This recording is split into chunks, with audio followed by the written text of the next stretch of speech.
How's it going, guys? Balder here, and I am going to be flying from San Diego, California to Honolulu, Hawaii. So, this is something that is actually serviced by Alaska Airlines. It's a pretty cool route, something that they allow, and this is something that probably 40 years ago would never be a thing. And I'm not just talking about, the 737 having the range to go to Hawaii. I'm talking about two engine planes in general. And one of the reasons why this plane can fly to Hawaii is a thing called ETOPS. So you might be wondering, what exactly is ETOPS? Well, there is actually a video by Wendover Production that I highly recommend you watching. It provides it in a lot more detail. But to summarize it, basically, there is this rule made by the FAA and many other authorities that says that a twin engine aircraft cannot go away further than 90 minutes away from the closest airport. So in other words, these tiny circles. And the reason for that is pretty simple. If you are flying a 747 over the Pacific and one of the engines gives, then you have three other engines to work with. Same with an MD-11, for example. If one engine fails, you still have two. But for a twin engine jet, if an engine fails, you only have one, and you have to rely on that one engine in order to get you safely to an airport. So the FAA dragged their feet quite a bit, and then they came up with what is called ETOPS. ETOPS allows a twin engine aircraft to go further than 90 minutes away from an airport and be perfectly fine.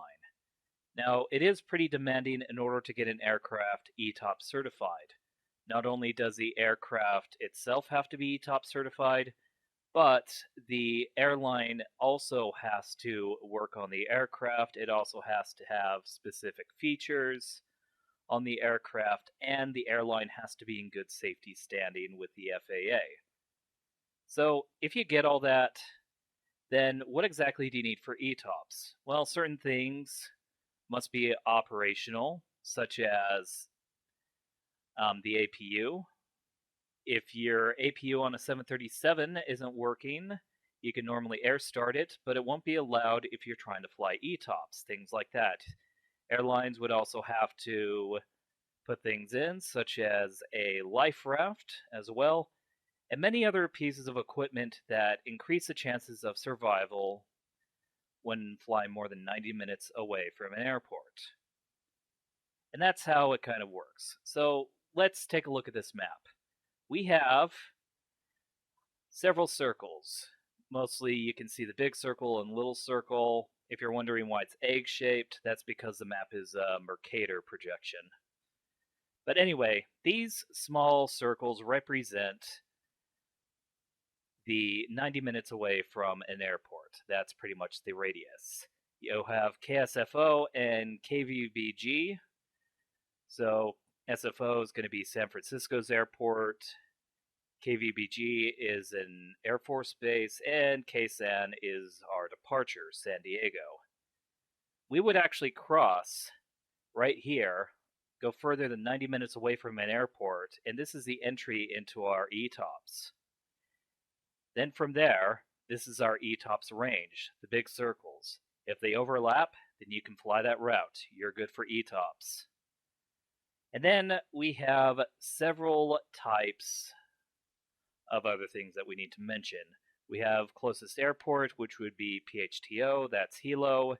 There's our alternate airport, which is Maui.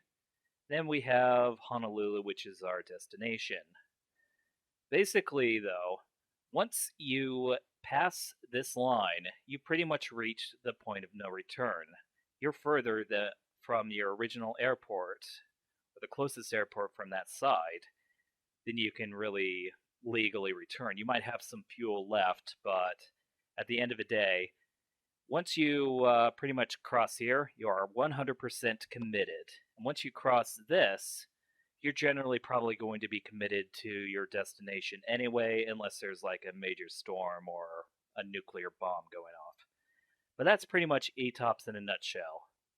Without it, there's nothing in between California and Hawaii. You would not be able to go to Hawaii without ETOPS. And so that is exactly what we are doing.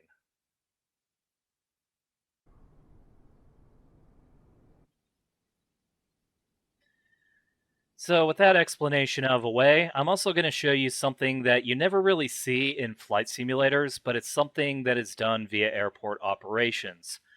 So, this is what we call brake riding. And what is brake riding? Brake riding does quite a few things.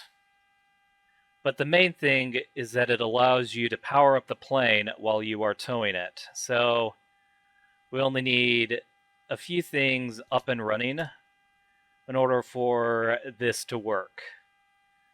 So, yeah, we'll wait for the fuel pressure to go on.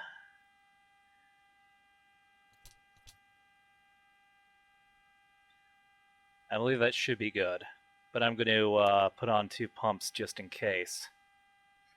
We'll have the APU on. We'll just do a quick test.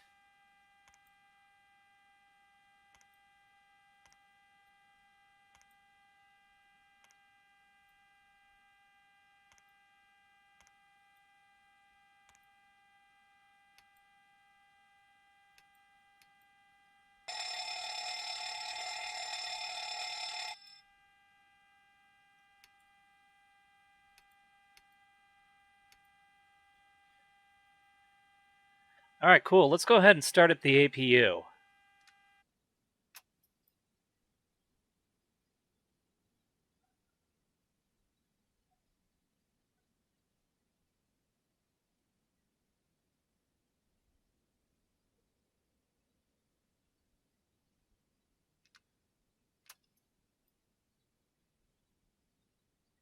There we go. Also, the dogs are being a bit barky. Sorry if you could hear that in the background. All right, so one of the things in regards to airport operations is this thing called brake riding. It's a simple way of saying you want to get the APU turned on so that you are able to brake ride. And what brake riding pretty much is, and what it entails, is the ability to keep the plane powered on so you can apply the brakes if you need to. You can talk to the pushback driver if you have to, and you can talk to the air traffic control, which you're going to need to if you're moving aircraft.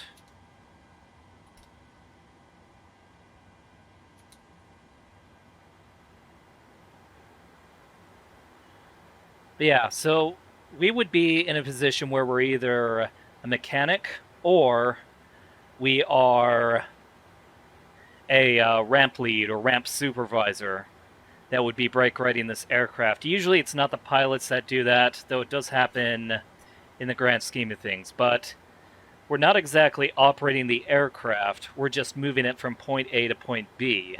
So a pilot is not necessary for this. But while we're doing that, let's go ahead and see how good this pushback mod is. Yes, it's going to be loading. Great.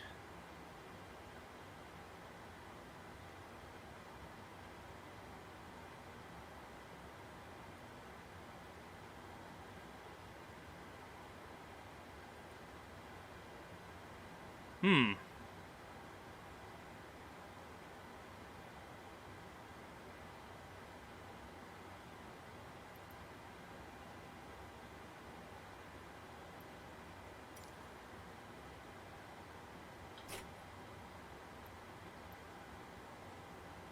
Well, I'm guessing that wasn't going to happen, but that doesn't mean we don't have to cancel that.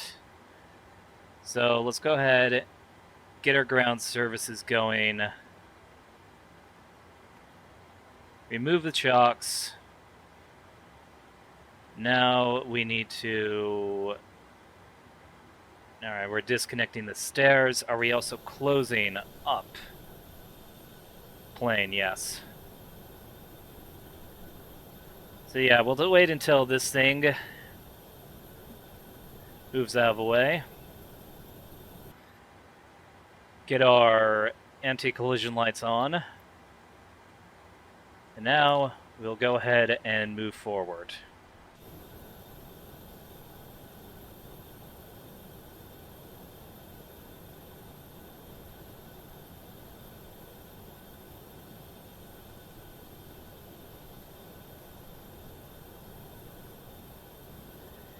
Yeah, just pretend that there is a pushback tug pushing this plane, towing this plane.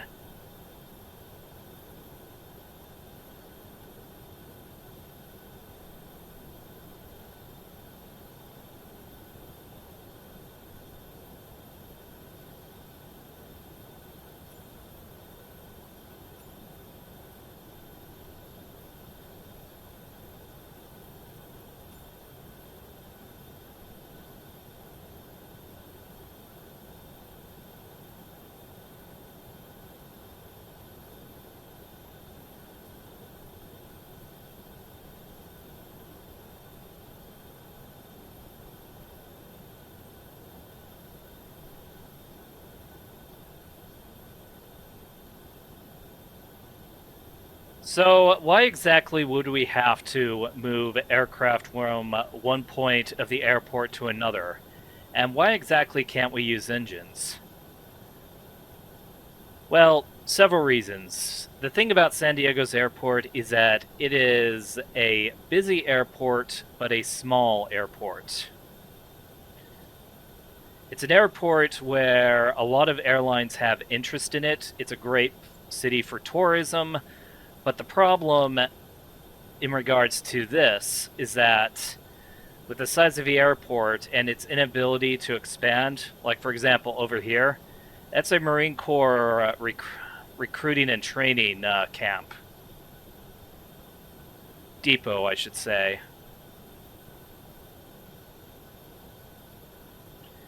So what would happen is that while these planes are coming in before curfew commences, these planes will be towed out to, this is actually what we would call commuter parking, and they'll be stored here overnight. This is when the aircraft will be cleaned up, and then once it's ready in the morning, a mechanic or a ramp lead will start the APU, they'll get it towed to the gate, and then they will push the planes out. It's pretty simple, and something that I like. What I don't like is the conflict of terrain, or how certain things haven't loaded. That can be a bit annoying, but whatever. Let's go ahead and speed it up, though.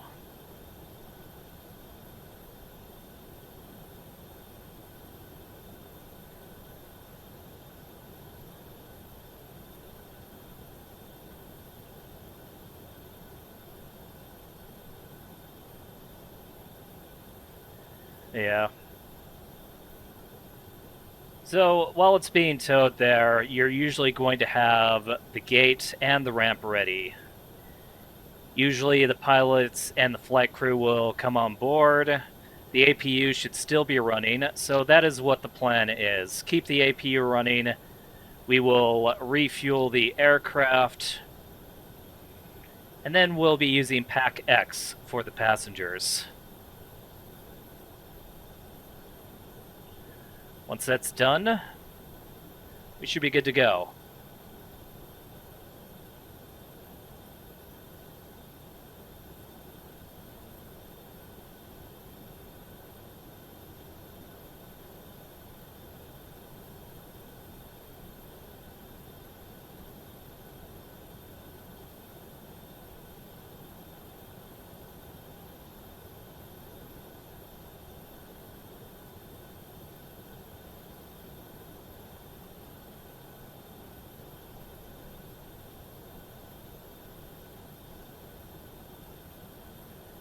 Another thing to take into consideration is that unless the pushback is needed somewhere else, usually the pushback tug is going to stay in place. That way, the ground crew doesn't really have to worry about it.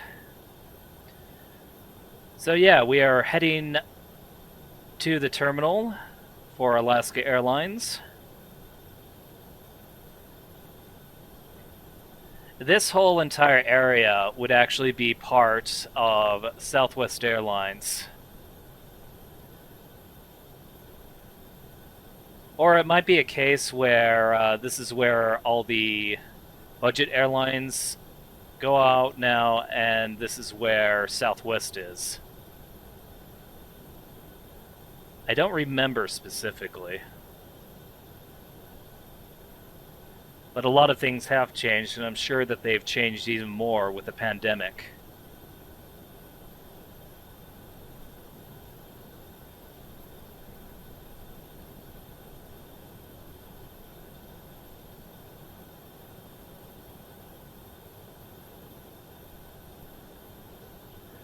Another thing about this is that these Hawaii flights are going to be early morning flights.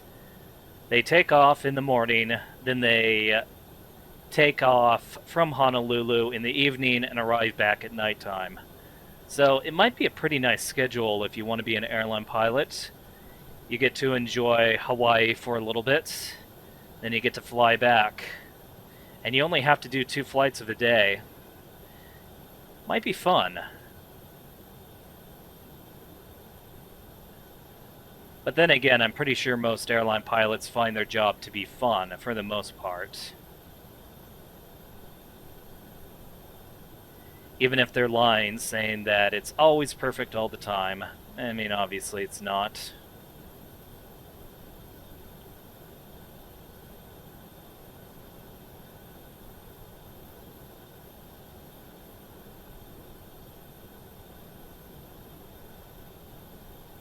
Alright, so we're gonna slow the tug down a little bit, because we will need to watch our speed.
Alright, so we're going to be going into gate 26. Sounds good to me.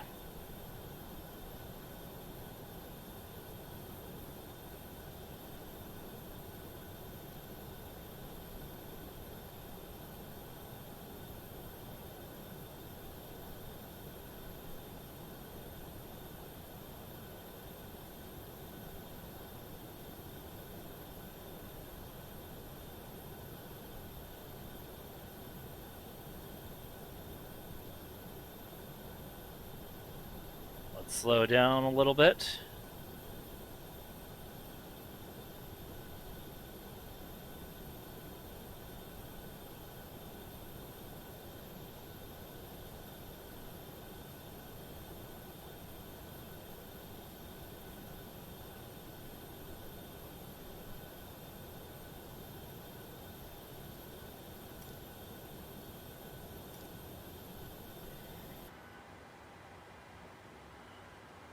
Alright, so now that we're at the gate, we'll go ahead and set the parking brake. The anti-collision light can come off.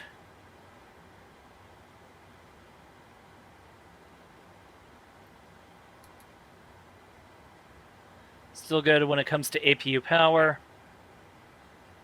Alright, cool. We won't need this for a while. So let's go ahead and get everything set up.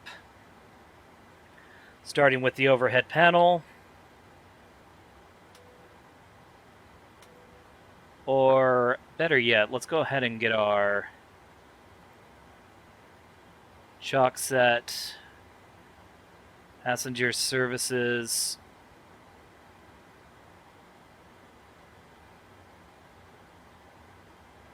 That's good. All right.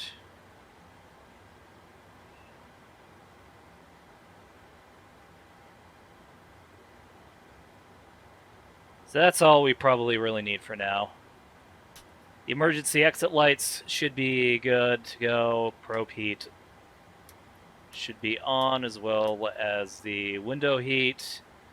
I'll worry about this later when we work on the flight plan. We are also going to be using center fuel tanks for this flight. Trust me, we are going to need them. But now that this is done, we can switch these to nav. The reason why we couldn't earlier is because the aircraft was moving. That does not work for alignment.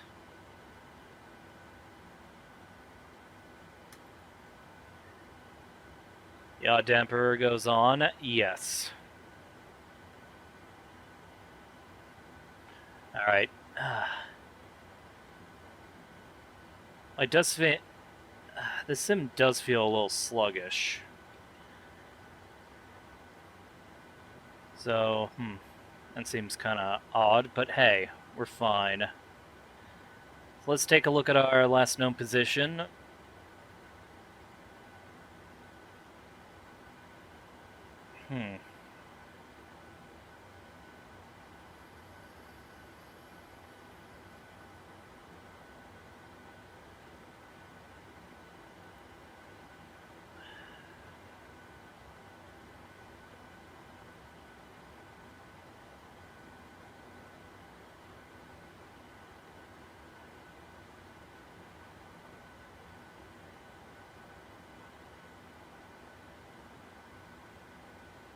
Yeah, I won't worry about it. Instead, I'm going to do the flight plan. KSAN to PHNL. We'll select. It's going to be 2,285 nautical miles. This is going to be one hell of a flight. In fact, I'm not even going to be finishing this flight until like 2 or 3 in the morning because, holy shit, it's already 7 p.m.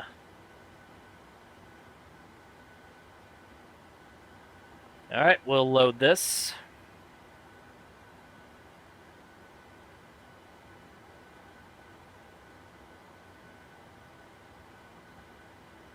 And of course it'll take a while, but hey, that is fine. Let's activate this shit. Execute. Flight number is going to be 825.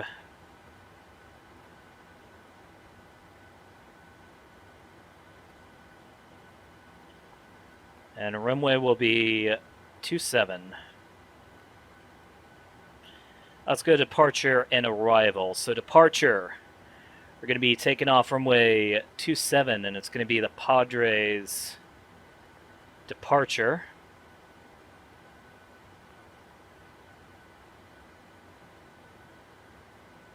With a transition from Malit. Execute. There we go. Now our arrival is, I'm going to have to take a look at my flight plan.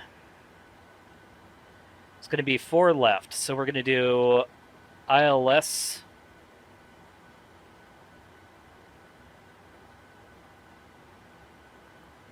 If I can...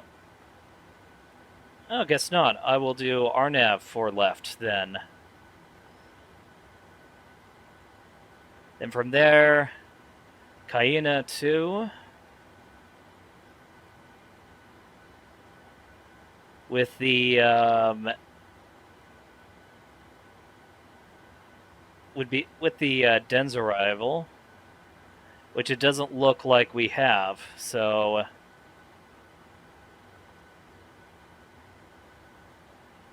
Oh, no, wait. Yep, the DENS is right here.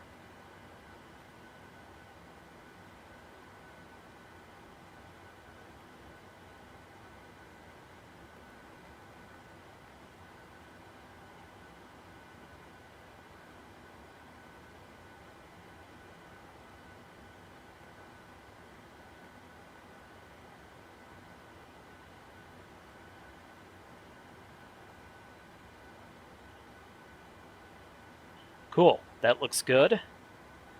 Let's go ahead and get our menu up and running. So FS actions. Yeah, we'll start with payload first. So, payload, passengers are going to be 150. So, this would be 138. First class is almost always taken. Now the payload,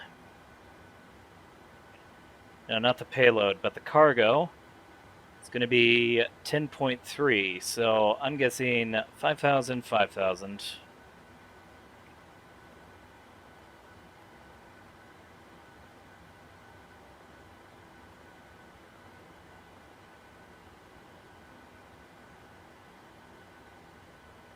That works.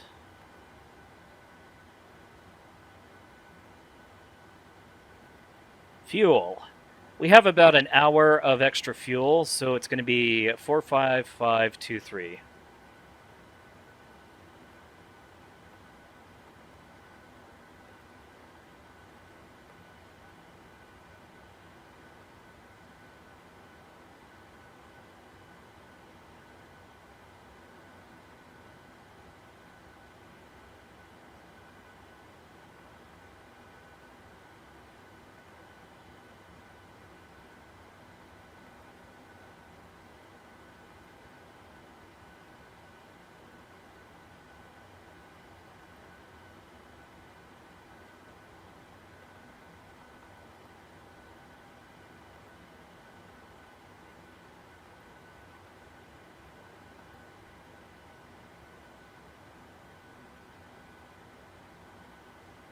So 45523.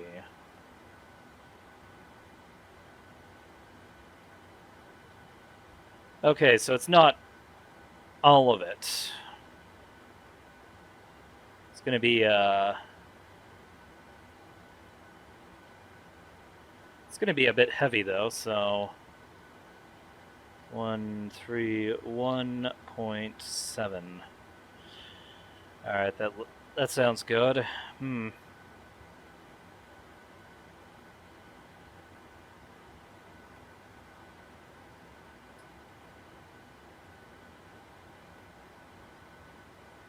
right, cruising altitude 32,000 feet.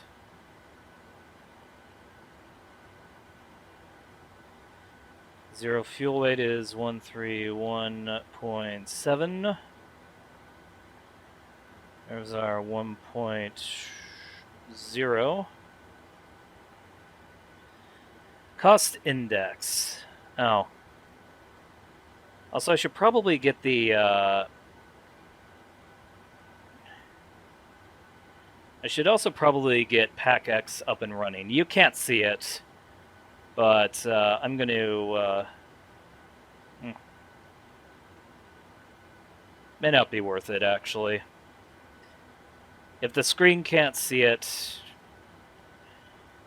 then... Well, actually, hang on.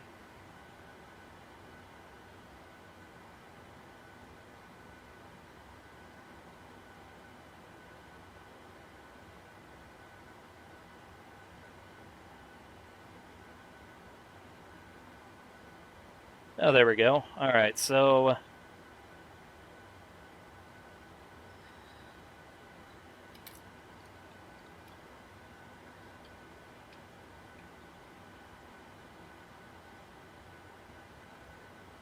Let's see, the flight number is 825. Sounds good. Cruising altitude is going to be 32,000 feet. Flight time is going to be 6 hours, and we have about 40 minutes until departure. It's going to be a 737-800. Passengers are going to be 150. I know it doesn't have an in-flight entertainment system. I don't know if it has Wi-Fi equipped, but whatever. They can serve meals and they can serve snacks and drinks. I know Alaska Airlines does that. Alright, so now that we got that out of the way, we're going to deal with our cost index. The cost index is going to be 15.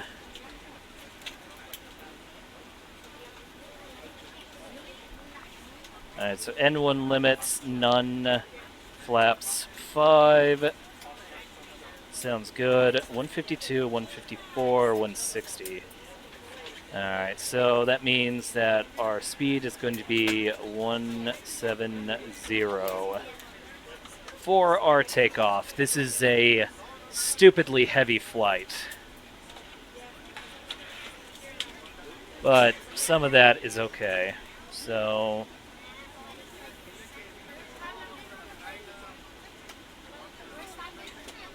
let's get the autopilot set up.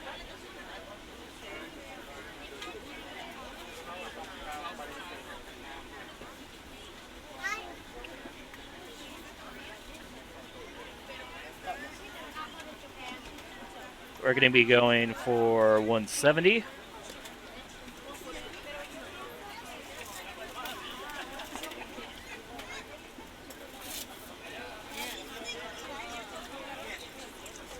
And 270 for our departure, which aligns perfectly. In fact, we can take a look at our path a little bit. Looks good.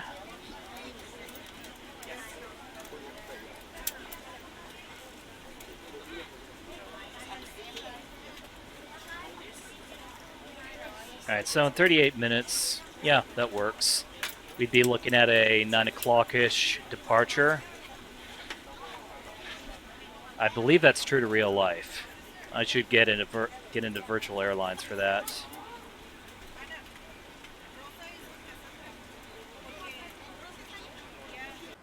Alright, so now that everyone has been boarded, we have about 15 minutes before takeoff. We're going to go ahead and get everything closed up.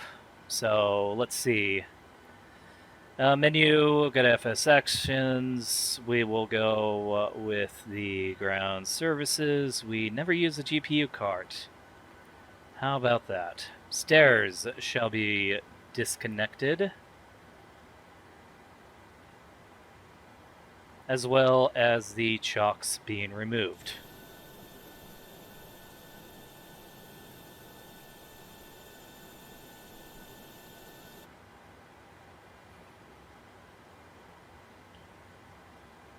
Cool. All right. Go back to our trusty pushback friend.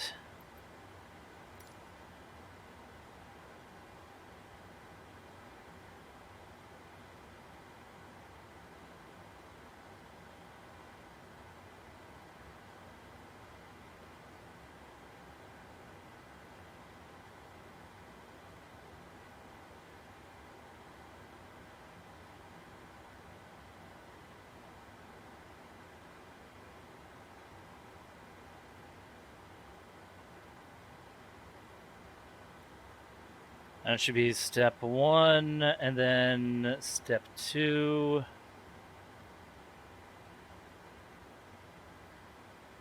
Should be like this, and then step 3.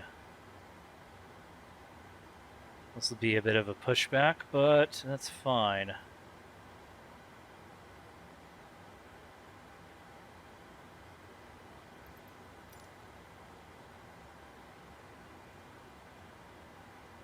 Where were you before?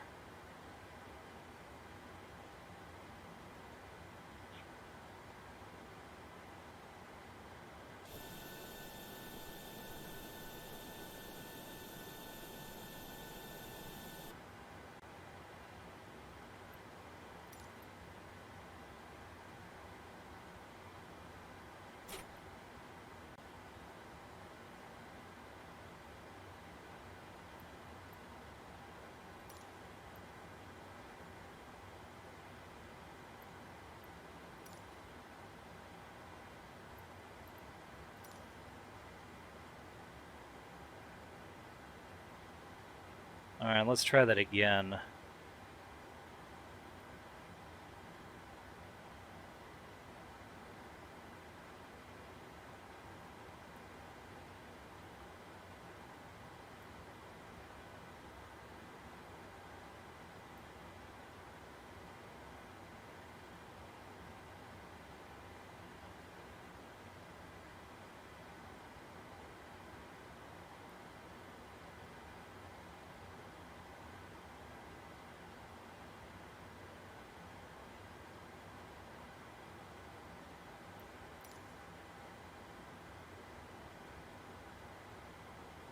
Alright, there we go.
Alright, I have no idea what the heck this is doing.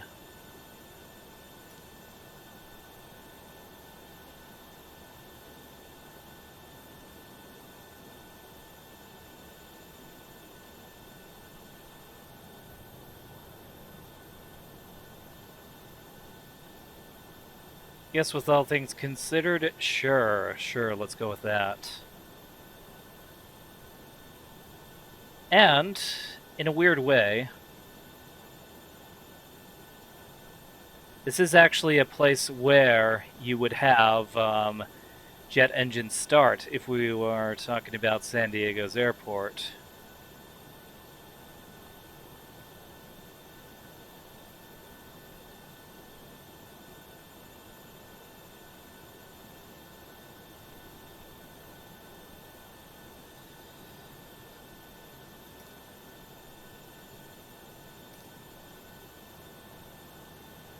In a pouch under your seat or between the armrests. When instructed to do so, open the plastic pouch and remove the vest. Slip it over your head. Wrap the straps around your waist and buckle at the front. Pull the strap to tighten. To inflate the vest, pull firmly on the red cord only when exiting the aircraft. If your life vest does not inflate automatically, blow into the mouthpieces for manual inflation. Each vest is equipped with a whistle and light. If necessary, your seat cushion can be used as a secondary. Alright, let's go ahead and... Please securely stow all personal items. Make sure your seatbelts are fastened and seat backs and tray tables are all in their full upright position.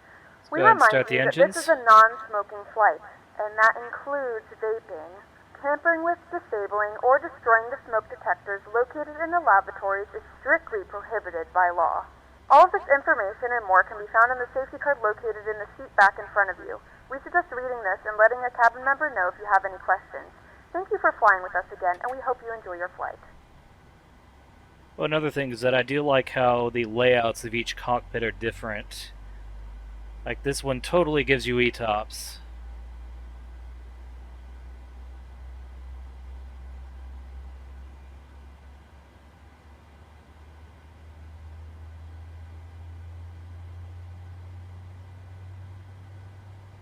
Alright, looking good, looking good, looking good.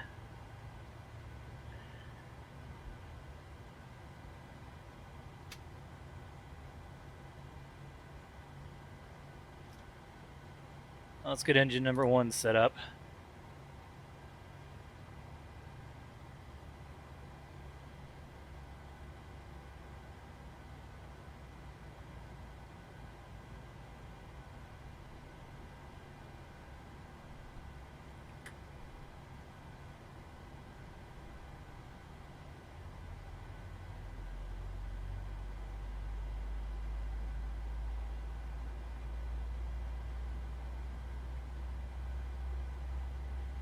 Alright, let's go ahead and get everything set up. So flaps set to 5, auto brake RTO, flight director should be on.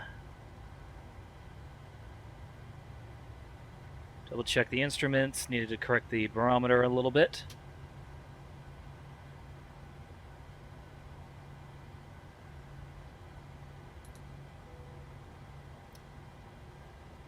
Alright, so that's all good. Packs are brought back on. Everything looks clear. Alright.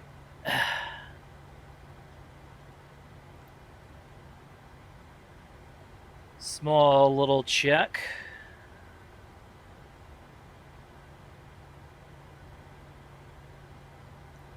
And we are all set. Release the parking brake. And off we go. I have no idea why the pushback wasn't doing what I wanted it to do, but it's fine. At least I know where I'm going. So this is a bumpy airport. We're prepared for takeoff. Alright.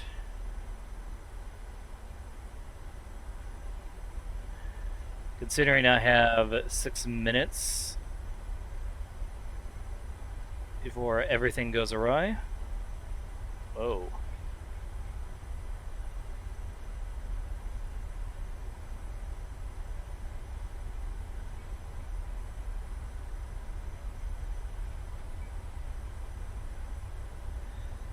Certainly a bumpy taxiway. It's not as bumpy in real life.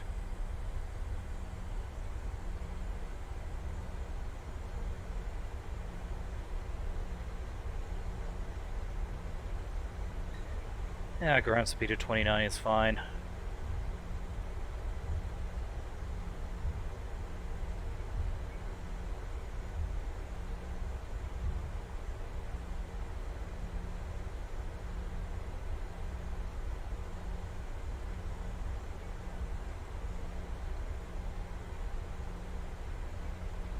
The other thing that's going to be fun is the ridiculously fast takeoff we're going to have.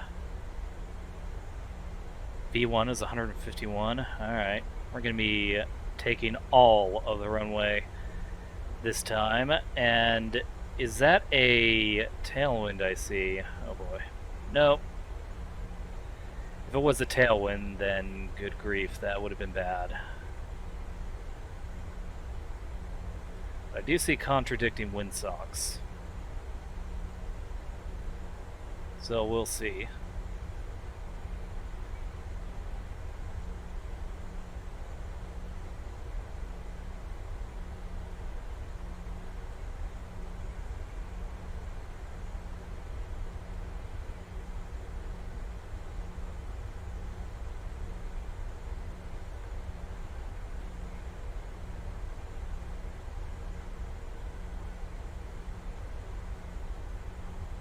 Geez, at least be consistent.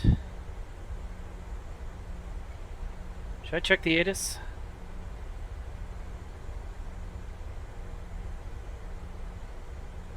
Lindbergh Airport information, Whiskey 1500 Zulu. Wind 289er at 5. Okay, so it's definitely within the realms of good. We have a headwind. Let's go ahead and quickly do our pre-departure. Shouldn't take that long. Alright, so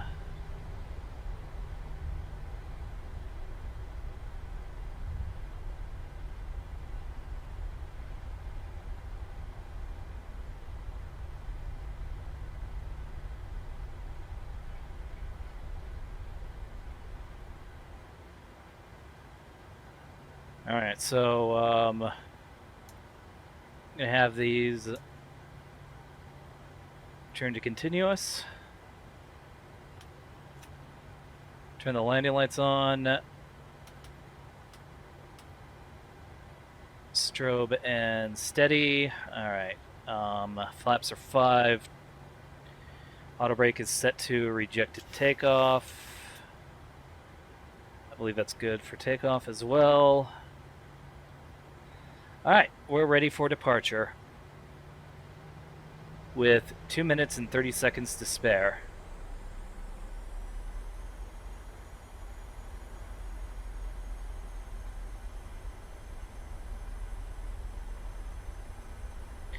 Yeah, so the sheer weight of this plane is probably what's keeping me from going up to higher altitudes. Maybe mid-flight that'll change.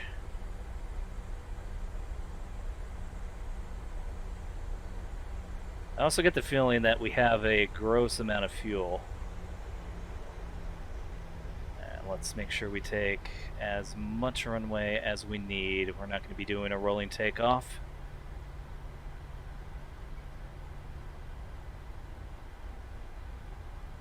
Okay.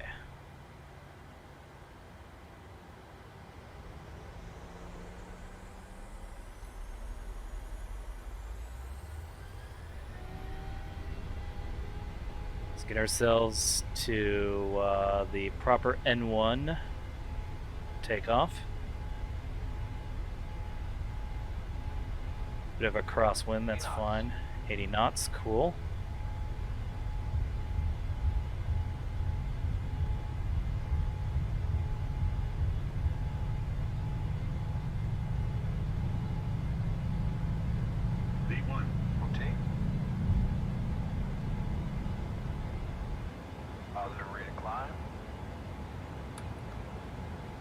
Gear up.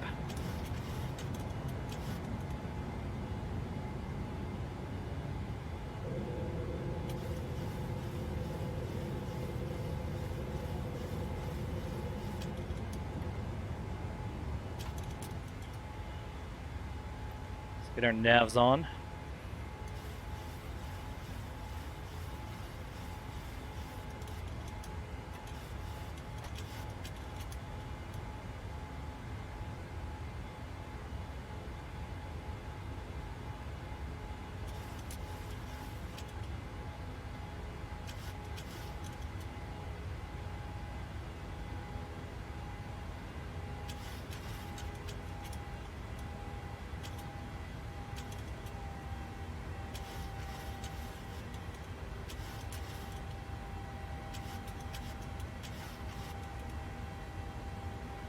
Alright, so our we're in the clouds. Cool.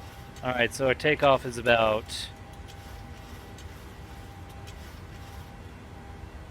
Our climbing altitude, I should say, below 10,000 feet is going to be 250 knots. Pretty standard.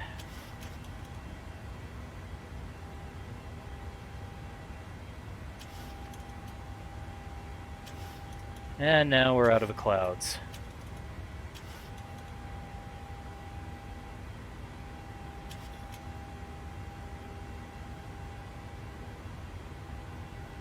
Not only that, but it looks like we are on a steady climb out of San Diego.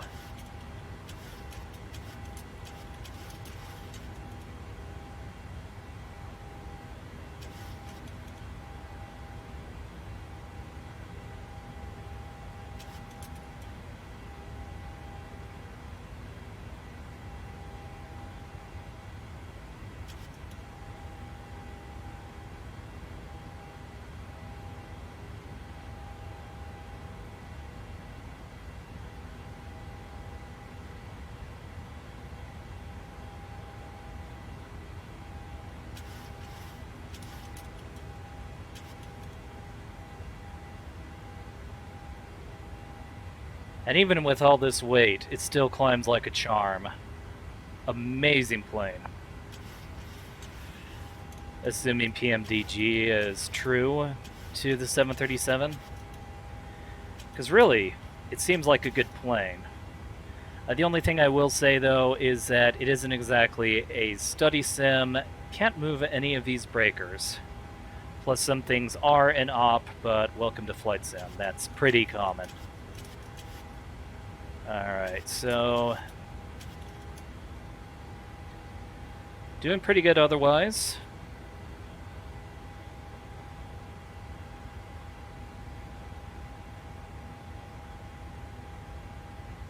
Climb is certainly quick.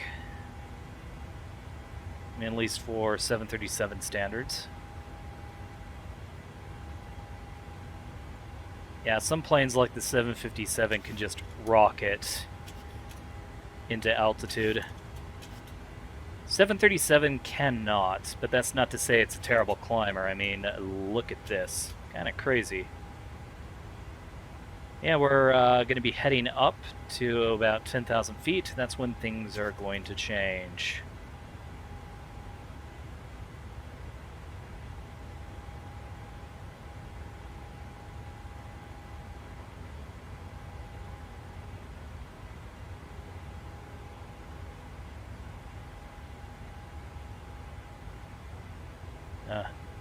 Not much to look out. Ladies and gentlemen, we are now passing through 10,000 feet. You can now turn on your larger portable electronic devices. As a reminder, please keep your seatbelt fastened while you are seated and do not congregate in the galleys or near the lavatories.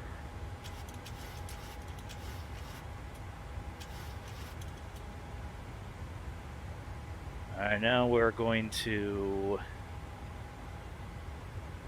gain some speed a little bit. To like 307 or something? 306. Alright, pretty fast, but I'm not going to complain.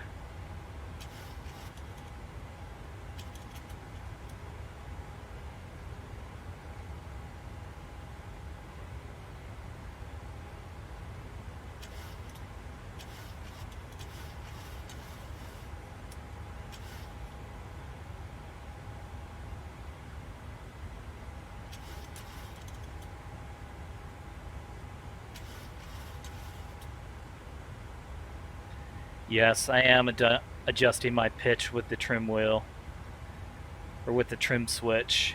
Technically not something you're supposed to do, but I find it to be a lot easier if you need to make small corrections.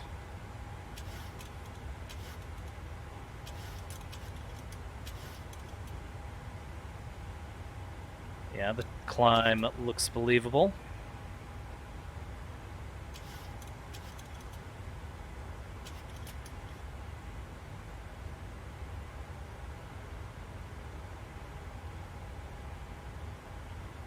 Alright, so we're heading towards our Padres at Sid.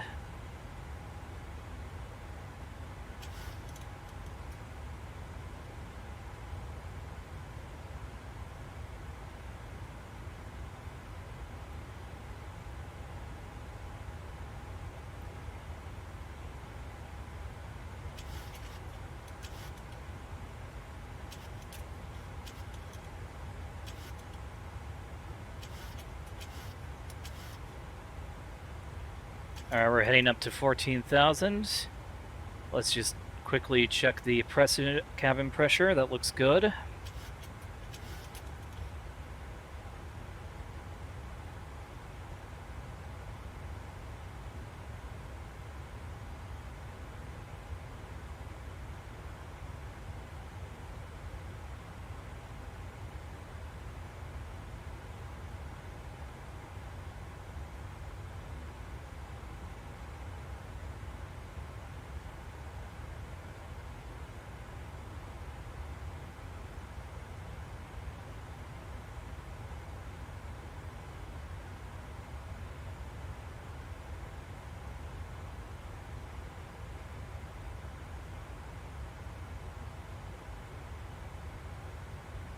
Alright, now we're going to do one more turn, and then I might switch to autopilot.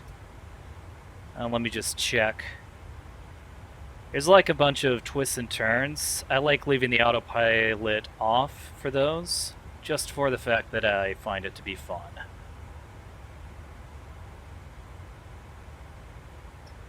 Though it is worth mentioning that as you get higher in altitude, the harder it is for you to maintain altitudes and directions and all that fun stuff. Well, as long as you have this flight director with you, you're fine. Even though we're like 2.5 nautical miles out from Padres, we're good in that regard.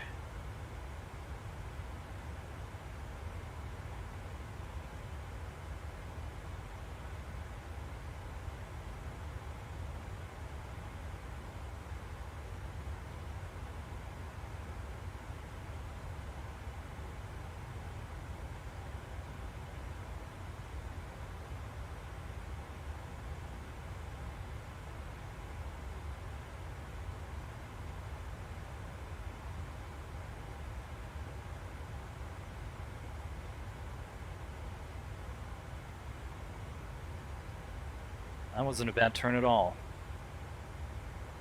And it looks like we have an island to our 11 o'clock, to our 10 o'clock.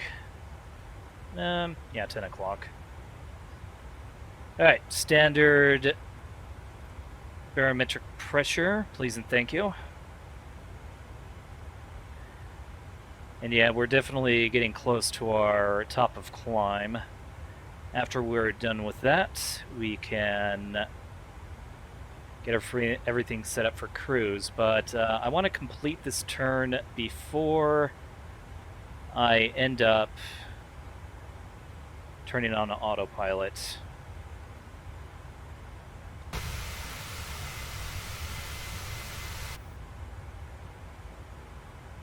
Another thing is that I like to practice as well. The more I have hands-on flying, the more I understand what the aircraft does.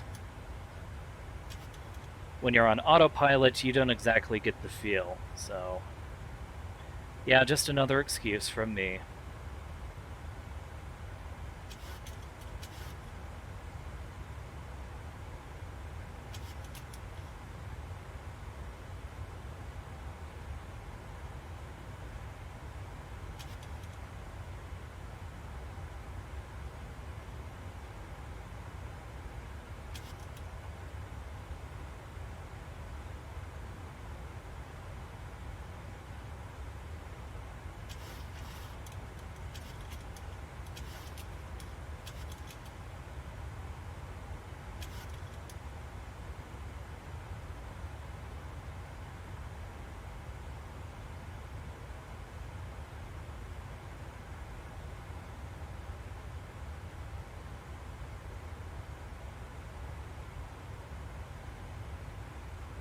So we're about to cross SXC. Kind of a tongue twister.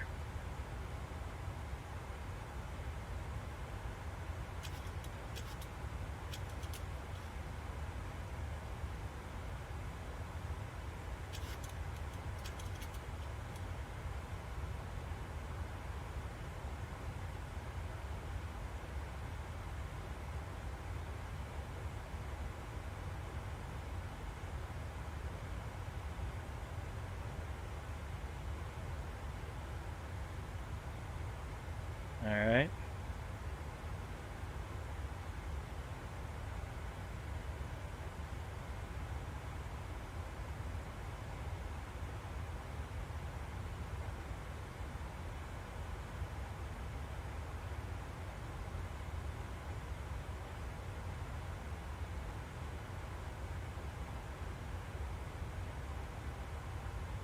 Oh, we're still like 6 miles away from the nav point.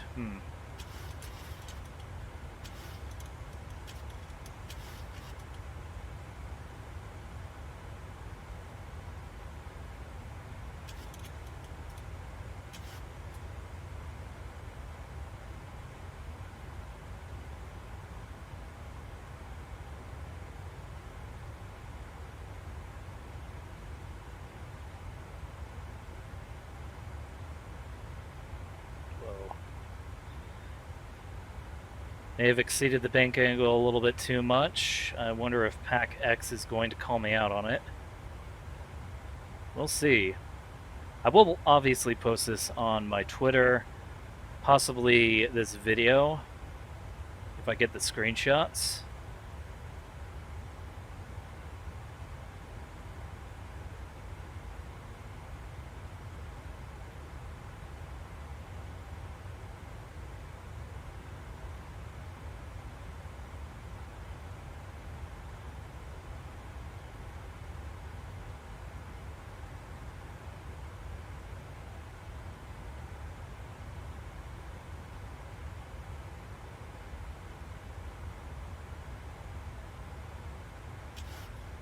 Alright, autopilot's going on now.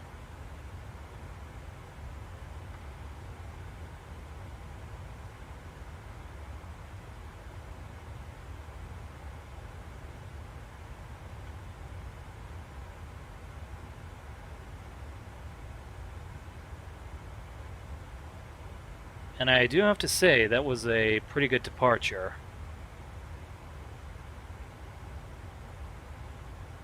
Yeah, I want to turn the auto brake off. I always keep forgetting that. Don't ask me why, I just keep forgetting. Annoying habit, I know.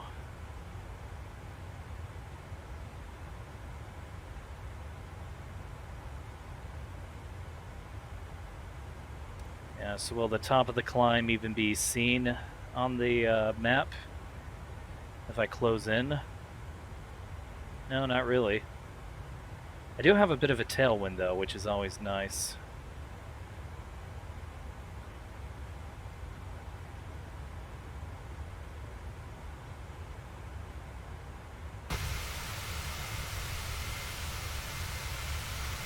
Oh, that must have been Catalina Island I flew over.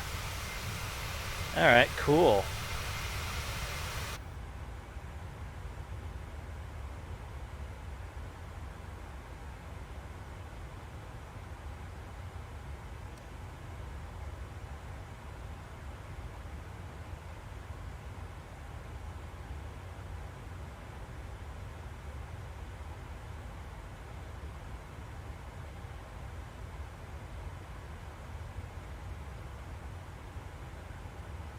Alright, this is a good... Wow, my chair is a little bit creaky. Yeah, this is a good spot for me to look all over the instruments.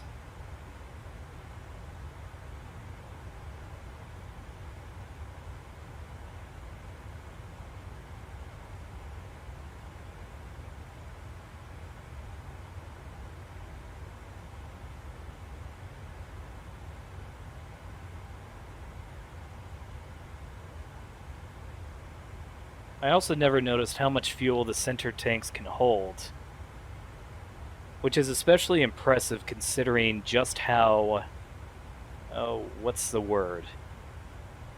Just how far the two wing tanks can get you in the 737. It's pretty cool. Of course, the center tank is going to eventually deplete, then it's going to go to the wing tanks. Though from that point, we would be way closer to Honolulu than we would be San Diego. By hundreds of miles.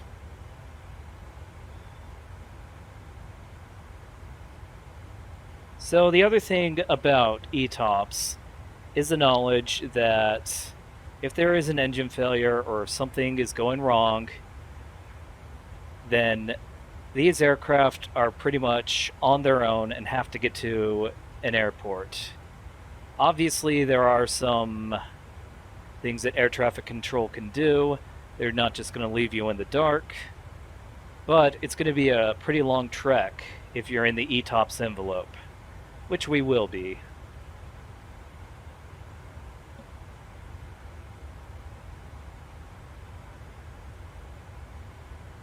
But once we reach top of the climb, what I'm going to do is that I'm going to turn off the seatbelts. I'm going to turn off the seatbelts via Pack X more than I am with the plane, because that actually does something for us. Not so much on the plane, though there are certain aircraft like the fly-by-wire A320 that's actually connected to PAC-X as well. I also need to update my PAC-X, but that would require me to put in my product key once again, and I don't have any more activations. I guess I could email them.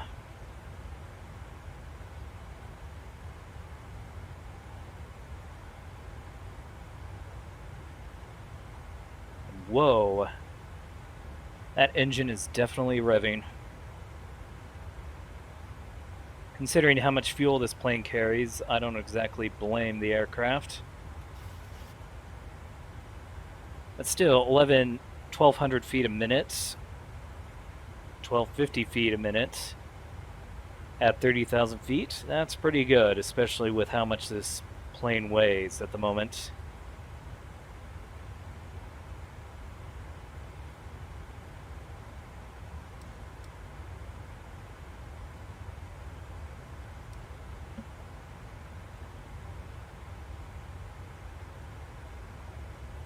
Reaching the top of climb, yes please.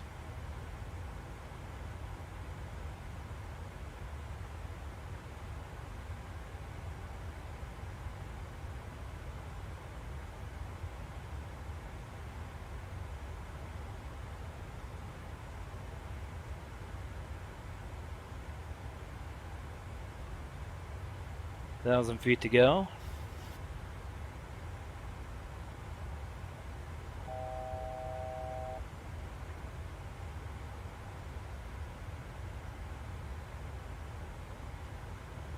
Now I just have to wait for 5 hours. Oh, let me turn off the fasten seatbelt sign. We're close enough to altitude as is.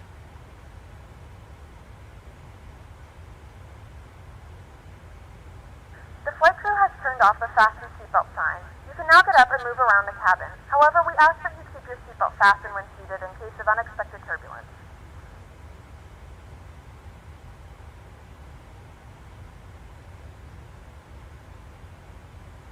Alright, so I'm going to give a general message once I get up to altitude.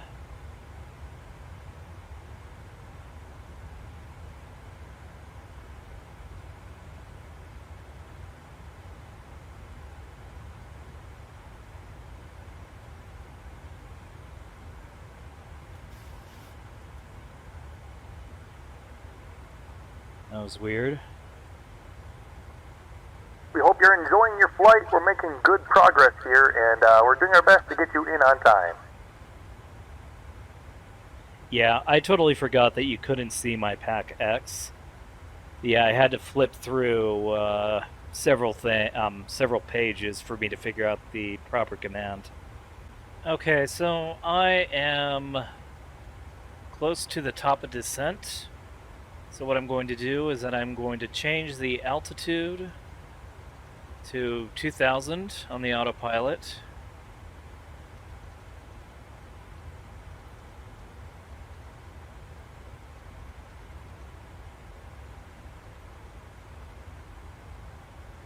And that's going to be the altitude that we're going to have on approach. As it stands, everything is still good. Everything is fine. Passenger satisfaction is at 99%. Hopefully that doesn't change after landing.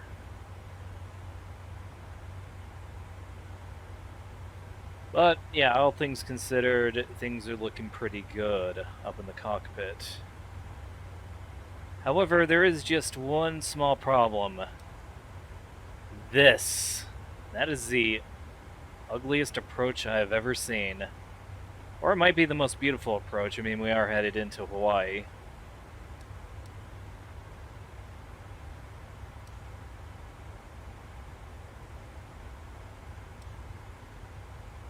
Yeah, we're so close to top of descent. And, looks a little misty out there. Hopefully that won't be too much of a problem.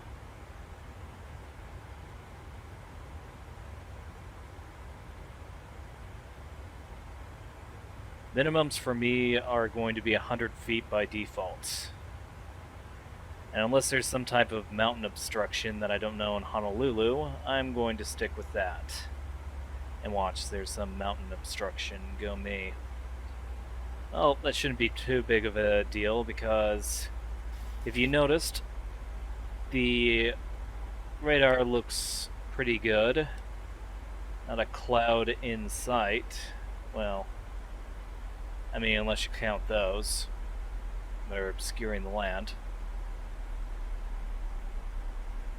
But jokes aside, with the weather radar, it's pretty much been smooth sailing. With terrain, well, I mean, it is mountainous. There's always that. So just gotta be careful and cautious when I am approaching the airport. Though things are looking pretty good so far.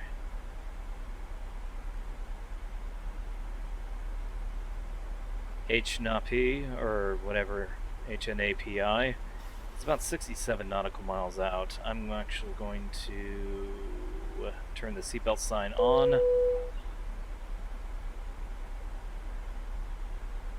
There we go. The flight crew has turned on the fasten seatbelt sign. Please return to your seat and fasten your seatbelt.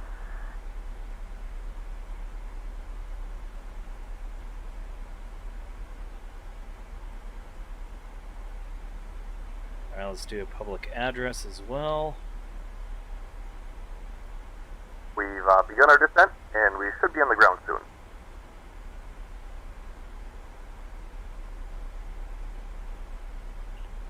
Not the best, but I'll go with it. I definitely see some Hawaiian Islands.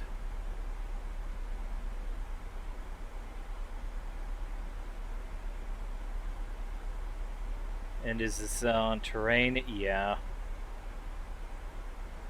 There are some places.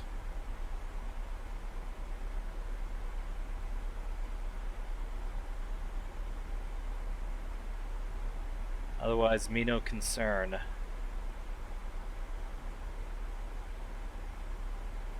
Descent is looking pretty consistent.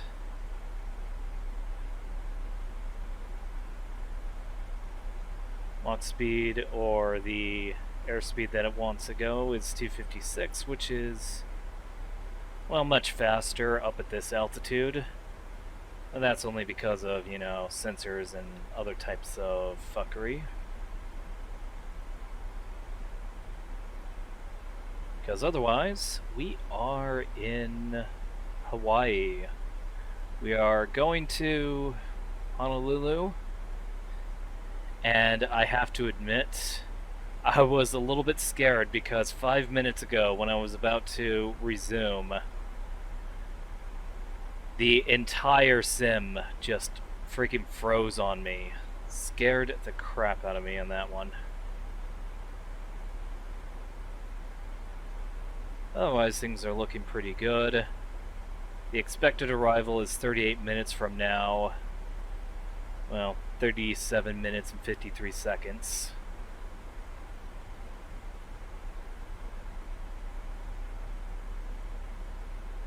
And no idea how punctual I'm going to be, but considering that I'm following the flight path, I think it's pretty good. I don't know whether I should use 30 degrees or 40 degrees of flaps. I'm leaning more towards 40 degrees because that gives me 140 knots. Also with alternate destinations. They aren't exactly far away if I need to go there.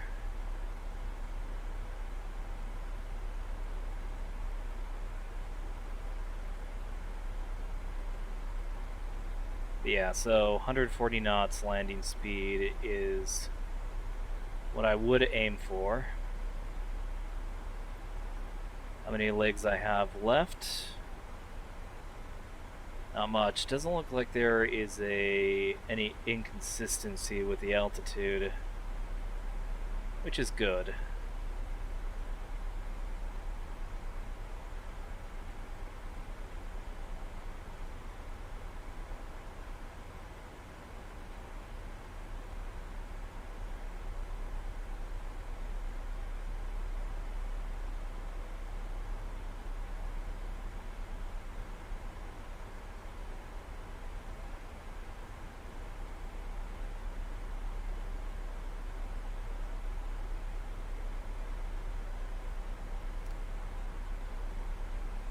I need to stop using the reset switch when it comes to the fuel flow to see how much fuel has been used. Yeah, for the most part that's been pretty consistent.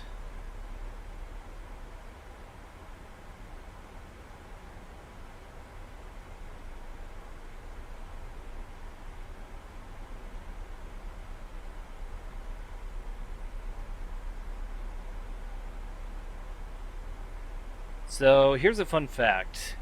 These Alaska Airlines flights going to Hawaii, they're the types of flights that I have worked on.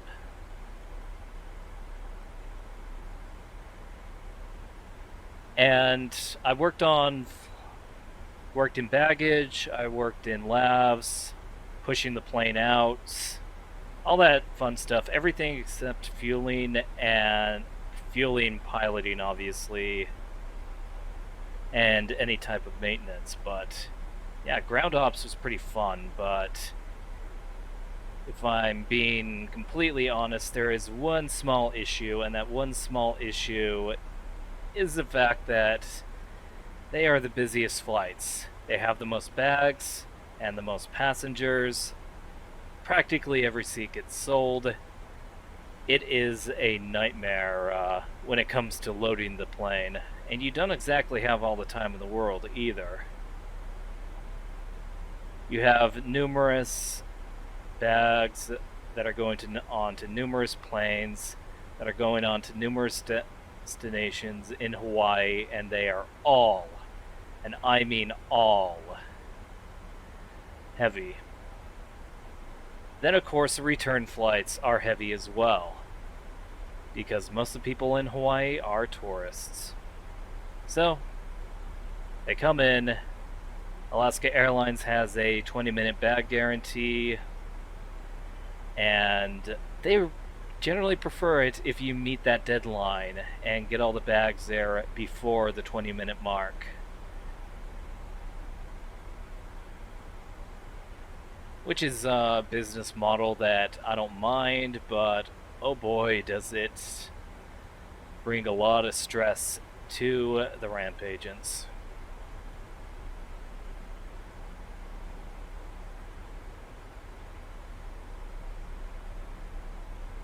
I don't know if it's turbulence or if I'm bobbing my head a little too much. Yeah, that definitely looks like turbulence.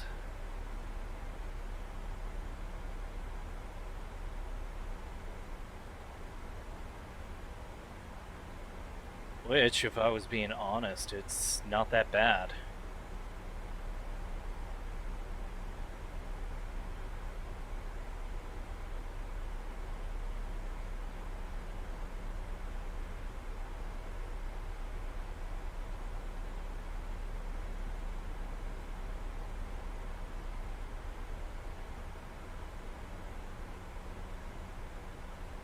Yeah, never been to Hawaii. Always wanted to go to Honolulu.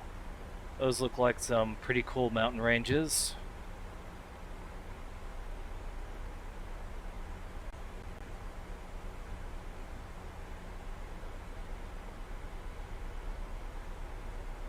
Ooh, I heard a little bit of pausing and stuttering. That is not something I ever enjoy hearing.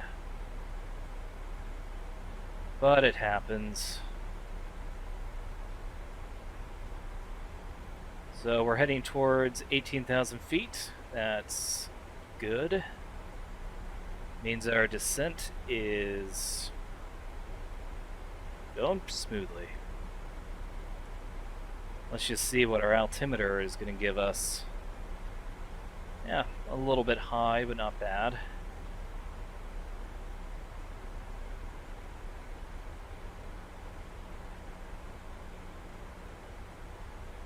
Well, I don't know if you can see that, but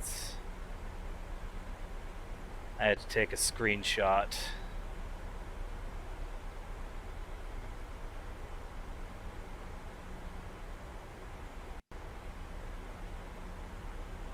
And that's the sound of me saving an image onto my hard drive.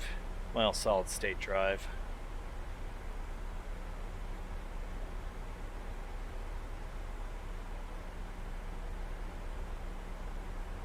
But seeing that both this flight simulator and this airplane hate me, I'd say it's well deserved if it crashes on me.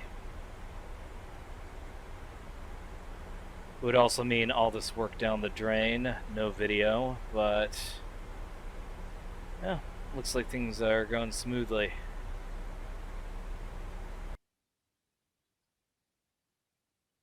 Well, except this part. Shit.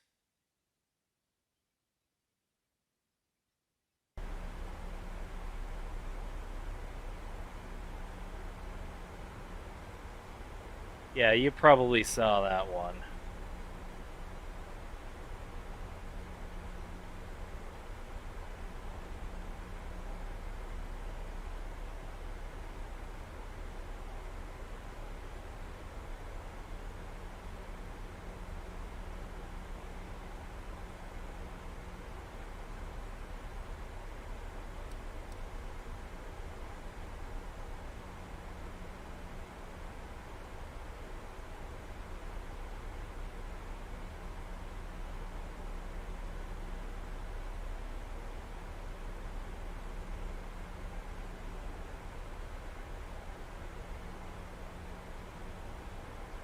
This might actually be pretty scenic because we are looking at an approach around the island. In fact, why not? Gonna make a public address. Ladies and gentlemen, from the flight deck, this is your first officer speaking. Take a peek outside your window this morning and take in the view we have right here.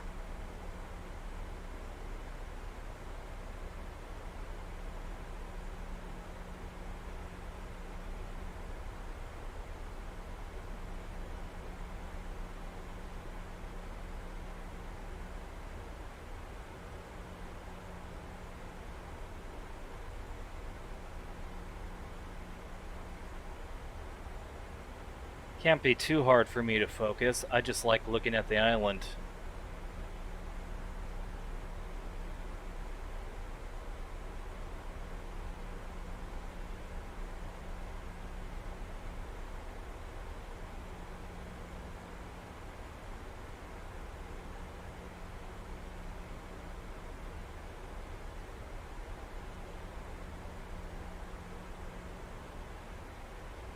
Looks like a tiny village on Hawaii. Probably not that far of a drive to Honolulu. I'm guessing that right there is Honolulu. Yeah, it should. If you guys ever played the GraphSim FA-18 Hornet games, they have a training area that's stationed in Honolulu.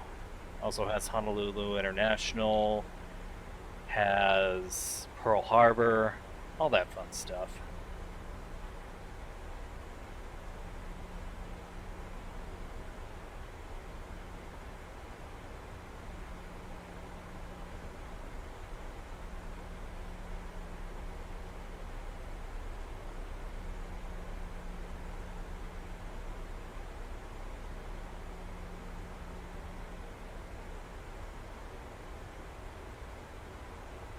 But goddamn. That is a goddamn fucking gorgeous view of Hawaii. I should spend like a weekend there.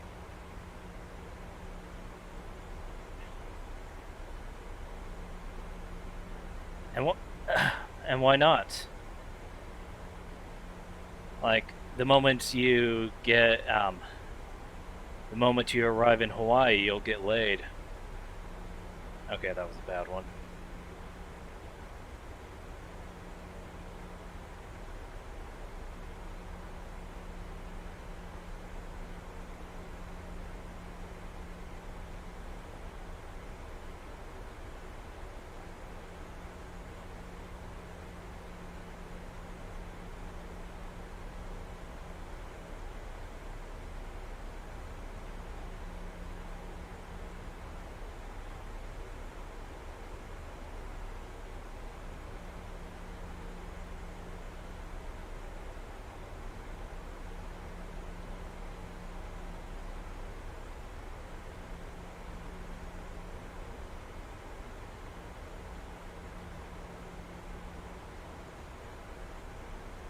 Alright, well, we're about to approach 10,000 feet. Gonna check the air pressure. Landing altitude, yeah, it's about 0.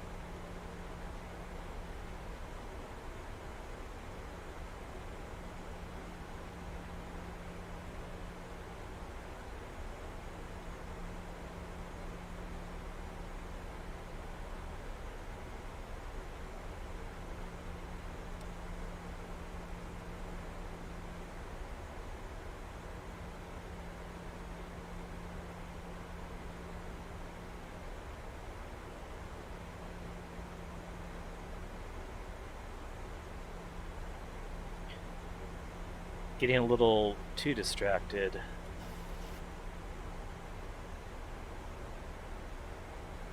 We have begun our final descent into Hawaii. Flight attendants will be passing through the cabin to collect any trash one final time. Please ensure tray tables are stowed and seats are in the full upright position. Please also store any carry-on items either in the seat back pocket or under the seat in front of you. Alright, so when I get past this waypoint, I'm going to extend my flaps to 5. I don't need to decel or anything, so I'm also going to arm my spoilers. Auto brake, let's go to 3, because why not? I mean, this is a runway that can handle 747s and I believe A380s, so it's not like that's going to be too much of an issue.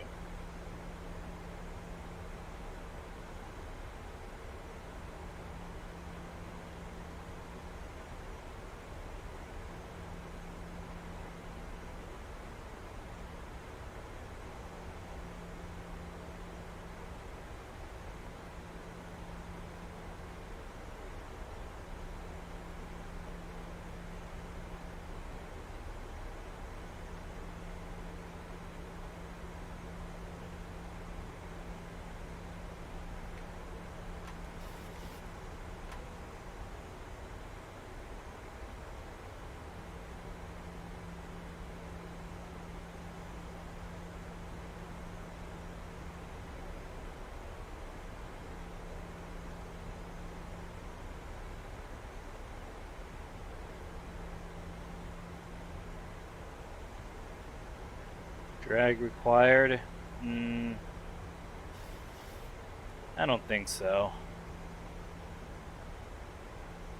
And besides, once I hit decel, I'm going to put the landing gear down and just go full flaps.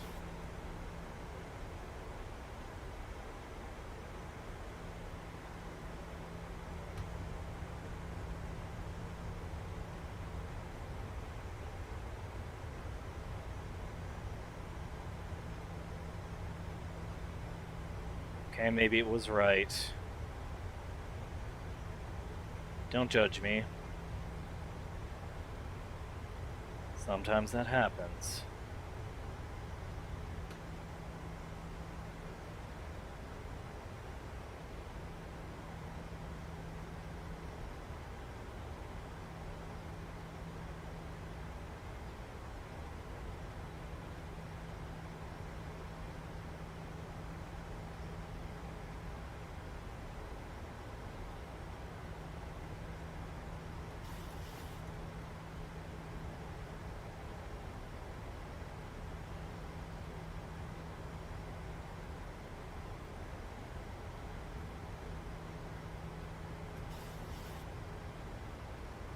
So 147, 140. All right, flaps are going to go to 40.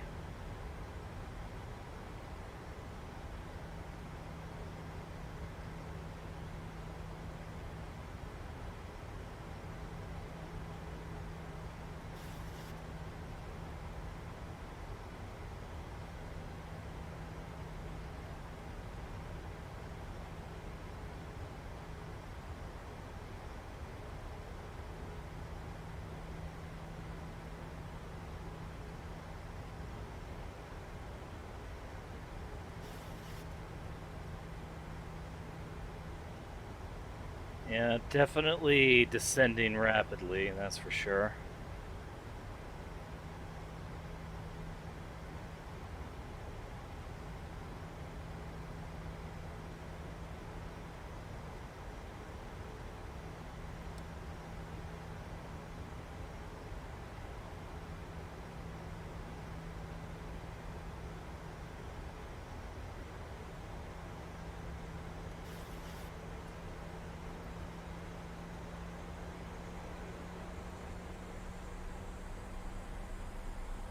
Got it.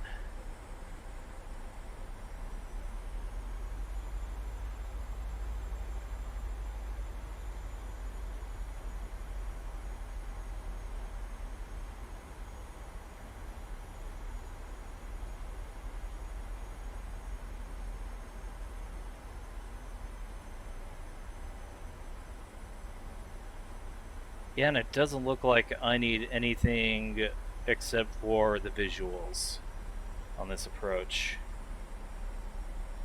which is good. Yeah, that's definitely Honolulu. That would be Pearl Harbor, and then that right there would be PHNL, Honolulu International.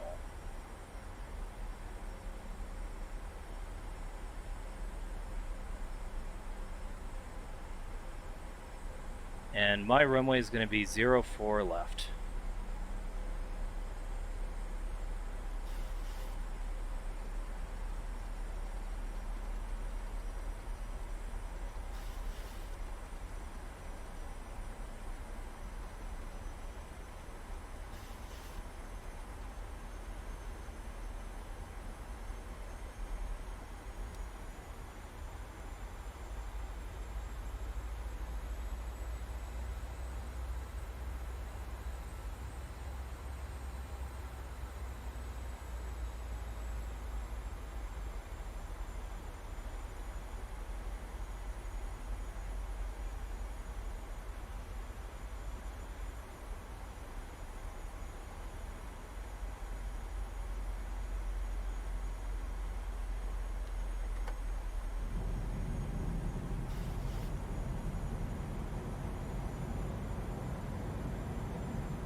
Cool looking plane. Alright.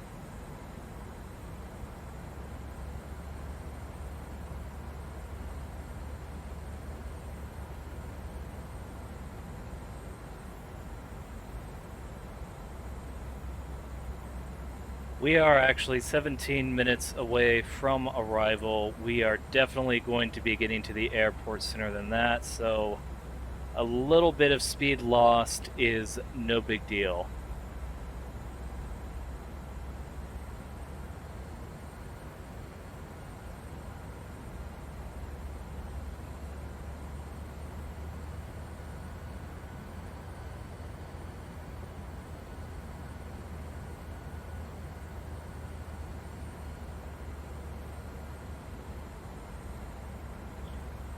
I'm guessing that's an Air Force base or a naval base.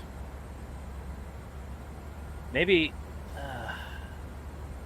GA Airport, but I imagine Honolulu wouldn't be a problem. Yeah, definitely looks military. I don't know.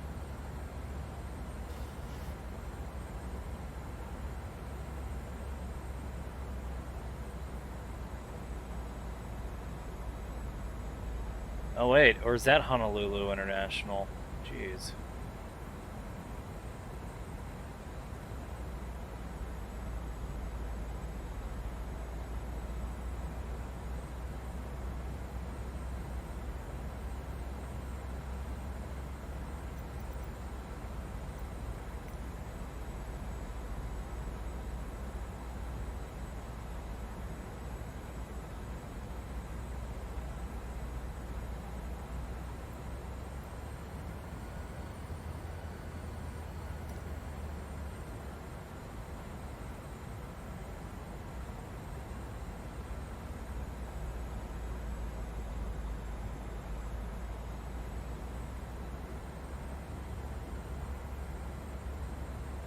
Okay, I think I understand the layout now.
2500. Good to know.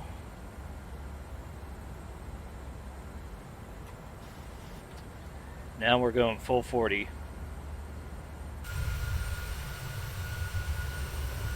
Oh, let's see those long flaps.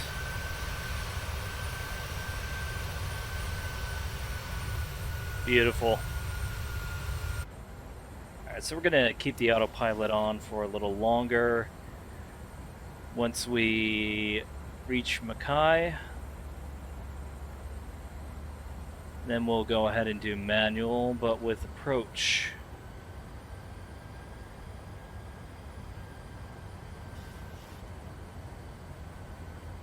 Because yes, I do believe it is the 04 left.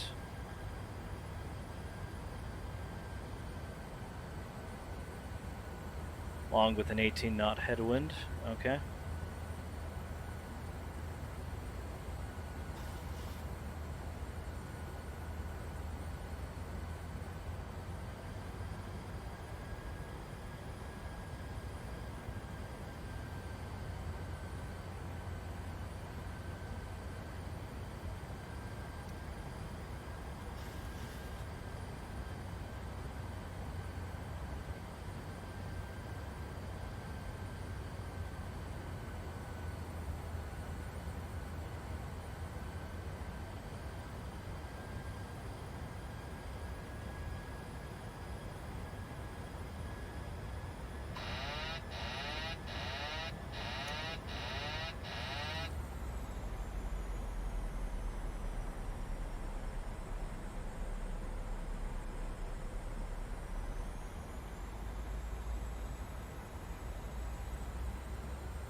Alright, definitely got to sink a little bit.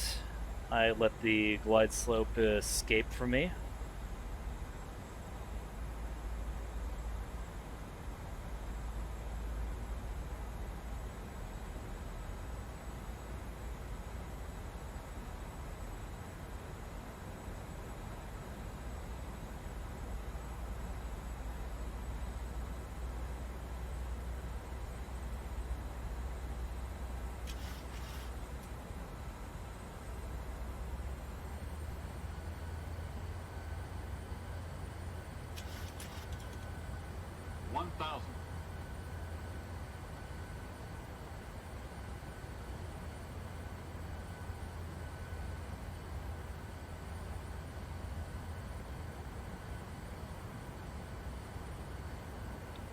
And we're getting some slight wind shear going on.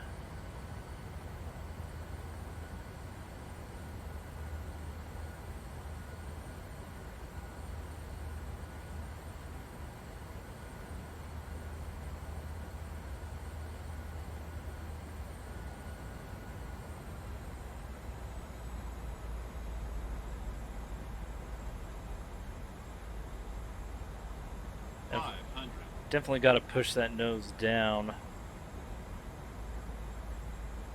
400.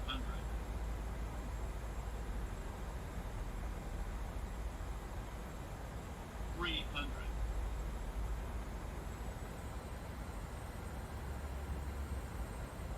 200.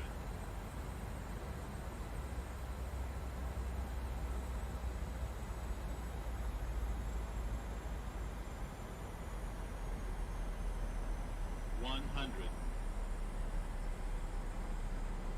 50. 30. 20. 10.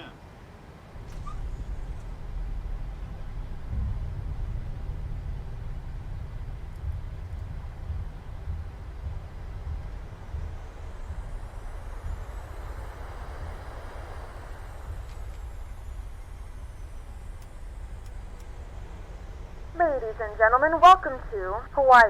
The local time is 10:47 a.m. and it's currently about 79 degrees Fahrenheit. You can now use your mobile devices. Please remain seated until the aircraft has come to a complete stop and the seatbelt sign is turned off. Remember to use caution when opening the overhead bins, as items may have been shifted during the flight. We thank you for flying with us. Let's go ahead and turn our radar off. Let's get our spoilers up.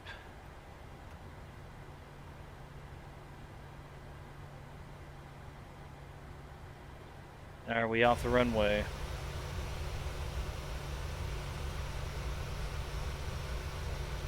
Almost.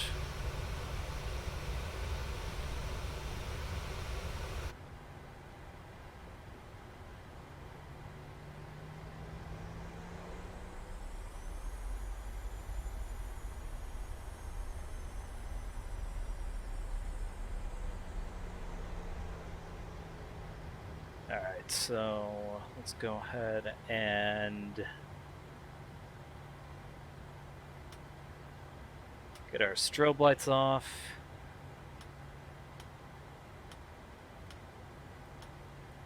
Get our landing lights off.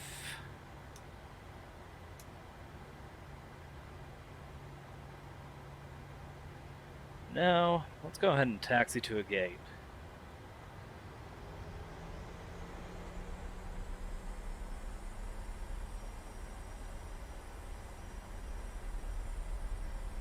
I do have to wonder what the FPS was for the landing. Probably pretty good. Or at the very least acceptable. I didn't blow out any tires.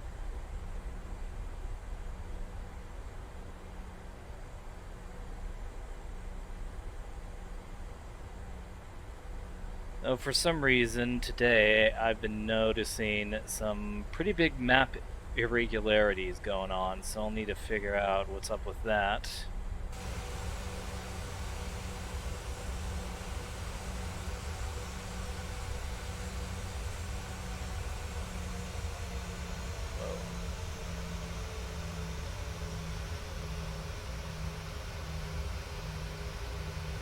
First gate, sure, why not?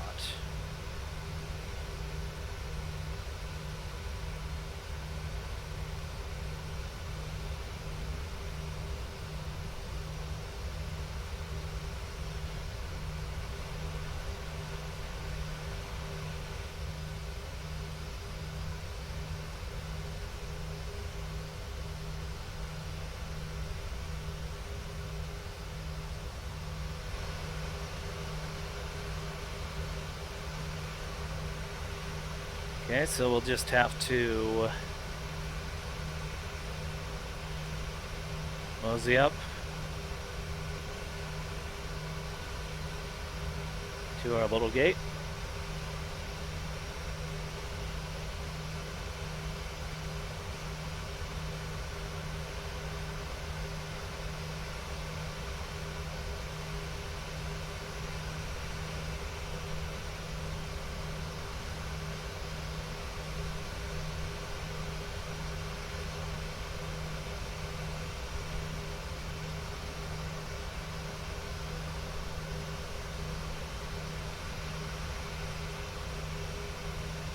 Oh, this is the slowest park into the gate ever.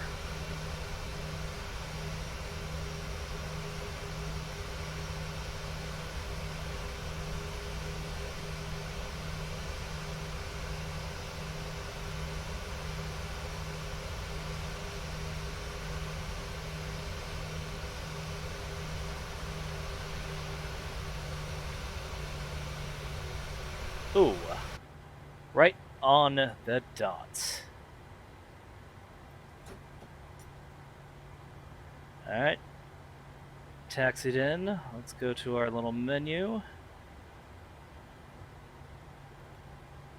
Set the chocks and get the GPU going.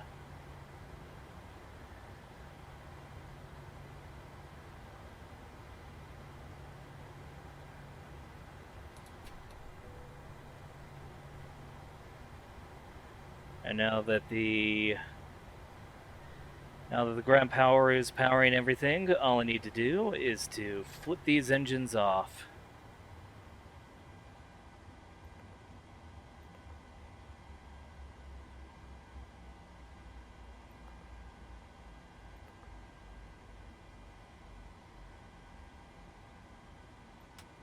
Anti-collision also has to come off.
Let's get those guys going as well, because why not?